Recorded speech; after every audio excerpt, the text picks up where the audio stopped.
Hey everybody, I recently put out a video called You Provide the Points, the Party Makes the Crawl, in which I spoke about sprinkling points of interest across your hex map that the party can then chain together to create their own routes, create their own point crawl, if you will, from the wilderness. It's not something they have to do, but it's something they can do, and I thought that it might enrich your wilderness adventuring experience if you both provide the tools and viability to do this and maybe encourage the party to attempt it. I got an interesting comment from Mac Oppy, who says, points of interest are usually assumed to be present in hex crawls. It is good to go back to first principles and explore the game design practicals. The question is, quote, how likely are the PCs to find something interesting in a hex, end quote.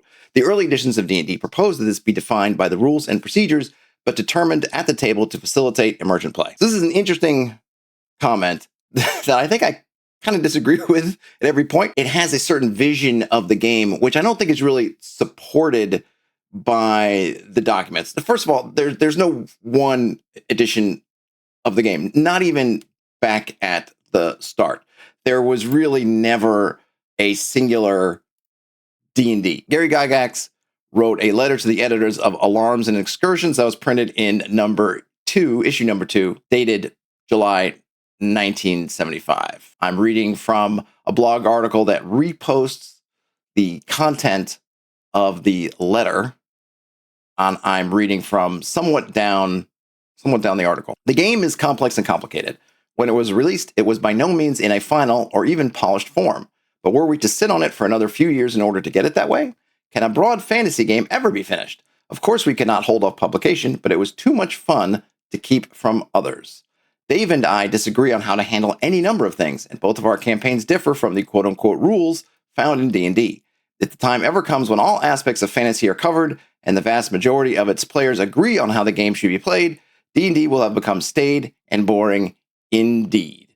Sorry, but I do not believe that there is anything desirable in having various campaigns playing similarly to one another. The point is that there is not really a set of first principles. They didn't have them because, as Gygax mentions himself, when the game was published in 1974, it was really more of a toolkit. It wasn't complete, and the expectation was, even though it's not really said anywhere, not anywhere stated, that you and your group will make your own version from this, because you will, of course, have to fill in the blanks, add flesh to the bones, add some structure to the scaffolding, fill in your metaphor of choice, and you'll have the game. And that applies to everything, including hexcrawling. Now, what I talked about in that providing the points was not to say that you could not use procedures, randomization, tables, dynamic means of doing so. You can create points of interest or really anything within a hex using any device or procedure that you like, but it's certainly not required.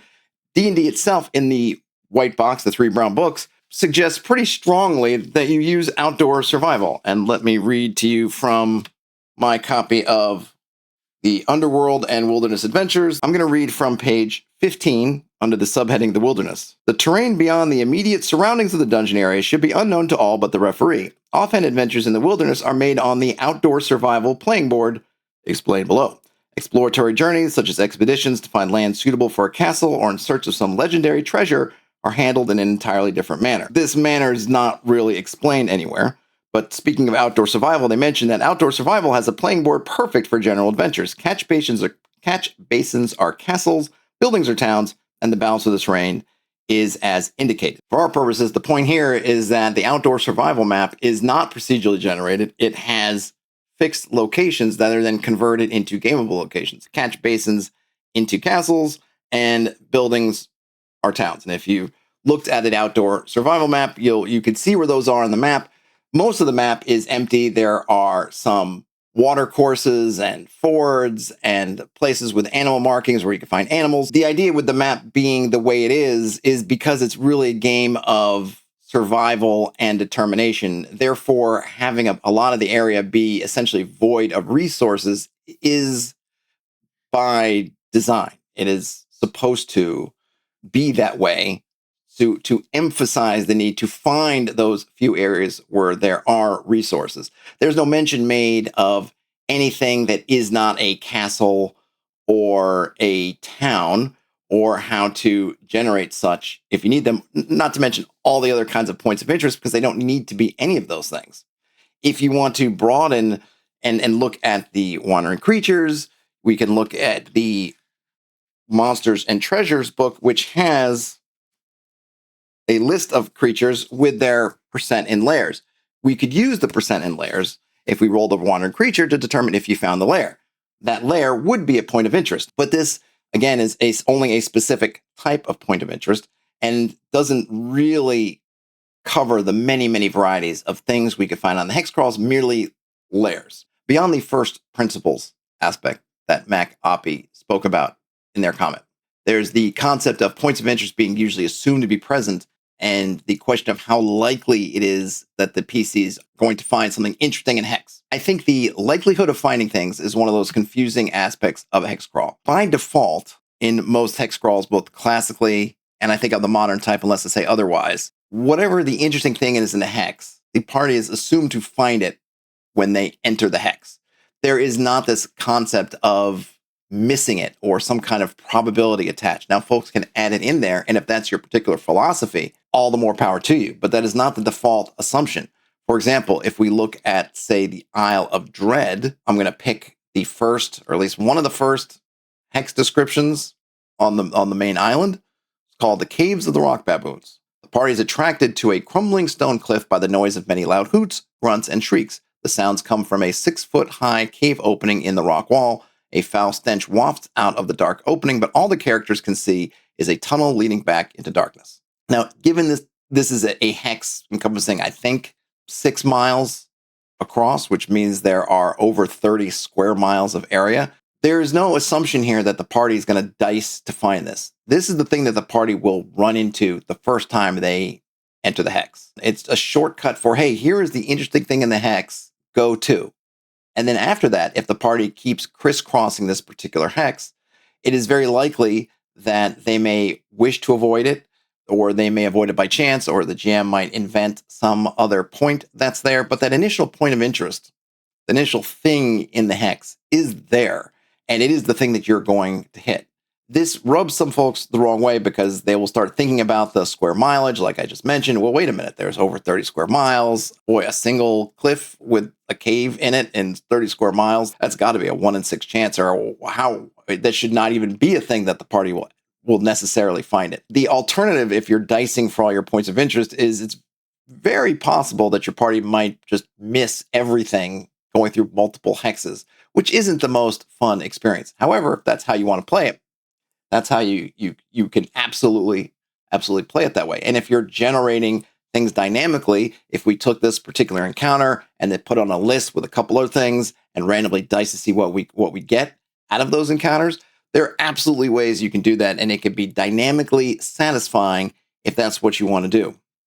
However, I think it's a real stretch, and beyond at least what I've seen out of any of the rules and hex crawl descriptions that I've run across, this idea that there's some likelihood that the party will miss the point of interest. It's really a matter of the first time in a hex, you're going to hit the point of interest there, unless your GM states otherwise. The point of all this is that the assertion that there is some kind of likelihood of hitting a point of interest, I think, is misplaced from what we get out of the books. Of course, everybody plays their games in some way they want to, but I think it's important that we not really imprint our version of the game as the way everybody needs to play. I'm not sure that we could say that early editions of D&D proposed really anything that was defined by rules and procedures. If anything, the white box is defined by broad speech and really a lack of concrete procedures. But that's not to say that Mac Oppy is wrong for him. What we all have done is backfilled our versions of the game with all the information from all the other games we've played. So for that person, having a list of procedures and mechanics and rolling it up in the table dynamically works for them. I actually appreciate that method, and that is certainly one way to do it. However, it is not the only way, and it is not the right way. It is not a first principle of the game. The game was not organized well enough to really establish some set of principles. They weren't thinking that far ahead. They had a great idea, a great notion. Multiple games are playing it. They munged together from those different games a set of rules, and then, as Gygax mentions himself, threw them out there basically as fast as they could to get ahead of the market. And by the way, it's probably the right move. There's a reason why D&D is what it is, and other folks who might have been playing similar games and maybe working their way towards at some point publishing it didn't become the market leader and legend that they are. Ultimately, with any of the things that we're doing in the game, as a referee, as a dungeon master, it is your job to find the way to run it, the way to prep it that is comfortable for you, that leads to a good gaming solution for everybody. Whether that means doing things dynamically, whether that means doing a lot of prep up front. What I like is really some combination of both. That's what you need. That's what you need to do. And while I appreciate comments like those by Mac Oppy, I think they're misguided in that they put forth this idea that there is some right way, that there is some first principle, that there is some rule and procedure that is exalted above others, either because Gygax or Arneson said it, or whether it was in the first version of the game. But as I mentioned when I read through that article to the editors of Alarms and Excursions, there was no expectation by Gygax that we were going to play by the same rules. He mentions clearly that neither him nor Arneson, the two creators, were playing by the rules that he put forth himself. Those were just the basis, a starting point, or maybe some commonology of their two pretty different games. And he expected everybody to do the same. As Alec Baldwin says in Glengarry Glen Ross, go so and do likewise. Find the stuff that works for you. Do that. All I can do as a YouTube talking head person is try to point you in directions that have proven fruitful for me. And I hope that some of you find some way that helps you. If you don't, then toss my stuff out there in the trash, because there is no right way. There is no really right approach. There's only the approach that's right for you. Game on, everybody. Talk to you later. Bye now.